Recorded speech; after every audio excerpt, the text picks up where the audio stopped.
Chapter number 5, Indian Sociologists. Sociology is relatively a young discipline even in European context, established only about a century ago. In India, interest in sociological ways of thinking is a little more than a century old, but formal university teaching of sociology only began in 1919 at the University of Bombay. So, the birth of this subject, sociology, is a century years old. But in India, it is said that it is more than a century old. But the formal university teaching of sociology only began in 1990 in the University of Bombay in India. In the 1920s, two other universities, those at Calcutta and Lucknow, also began programs of teaching and research in sociology and anthropology. And later on, in 1920, the University of Calcutta and the University of Lucknow also introduced sociology and anthropology as their academic curriculum.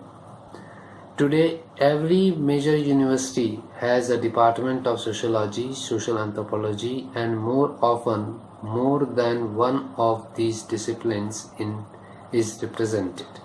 And now, in almost all the universities of the country, the subjects sociology and social anthropology and one or two of their aspects are being found. Nowadays, sociology tends to be taken for granted in India, like most established things. But this was not always so. In the early days, it was not clear at all what an Indian sociology would look like, and indeed whether India really needed something like sociology. So, previously, it was not sure that what is the importance or what is the need of sociology in India. But nowadays it has become an established science and been taught in lots of universities of the country. In the first quarter of the 20th century, those who became interested in the discipline had to decide for themselves what role it would play in India. And all those persons in the first quarter of the 20th century who were interested in this discipline were not sure what role in actual this subject sociology will play in India.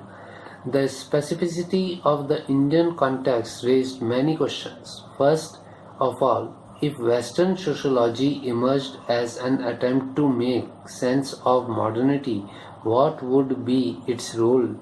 What would be its role in a country like India?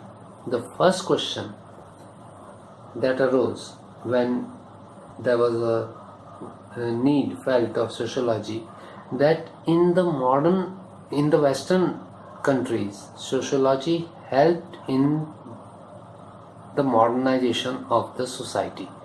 But what role will it play in India?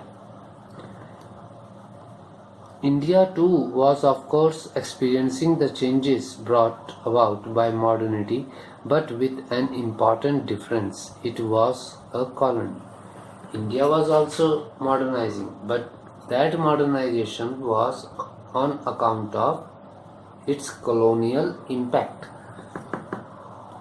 The first experience of modernity in India was closely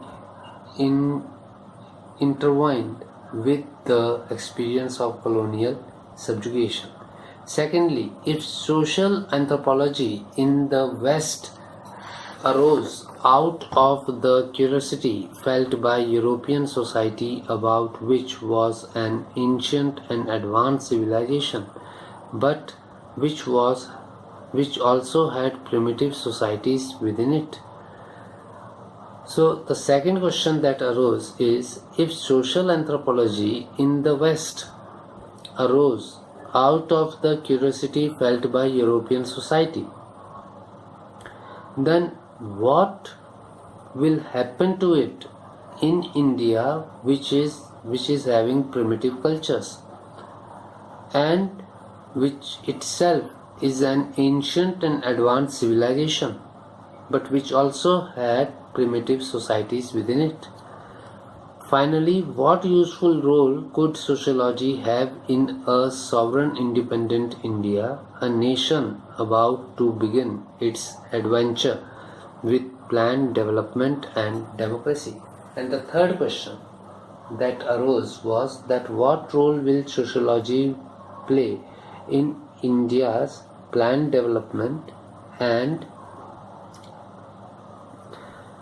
as a new nation and the biggest democracy in the world. The pioneers of Indian sociology not only had to find their own answers to questions like these, they also had to formulate new questions for themselves. So all those who were interested, who were the pioneers, who are said to be the pioneers of sociology, they had to find out the answers to these questions, and they had to develop their own questions for their own studies. It was only through the experience of doing sociology in an Indian context that the question took shape. They were not available ready-made.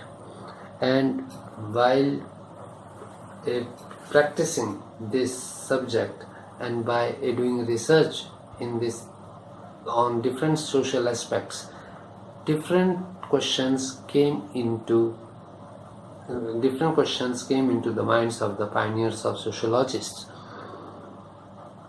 As it often the case, in the beginning, Indians became sociologists and anthropologists mostly by accident. In the beginning, the Indians, they became sociologists just because they were given some opportunity, some work in this particular field, in the social field, and by accident they became sociologists and social anthropologists. One of the earliest pioneers of social anthropology in India, L.K. Ananthakrishna Iyer, 1861 to 1937, began his career as a clerk, moved on to become a school teacher and later a college teacher in Cochin state in present-day Kerala. In 1902, he was asked by the Diwan of Cochin to assist him with an ethnographic survey of the state.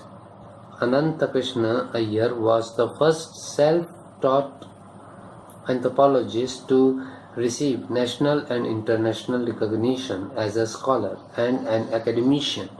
He was invited to lecture at the University of Madras and was appointed as reader at the University of Calcutta, where he helped in setting up the first postgraduate anthropology department in India. He remained at the University of Calcutta from 1917 to 1932. He had no formal qualification in anthropology. He was elected president of the ethnology section of the Indian Science Congress. He was awarded an honorary doctorate by German University during his lecture tour of European universities.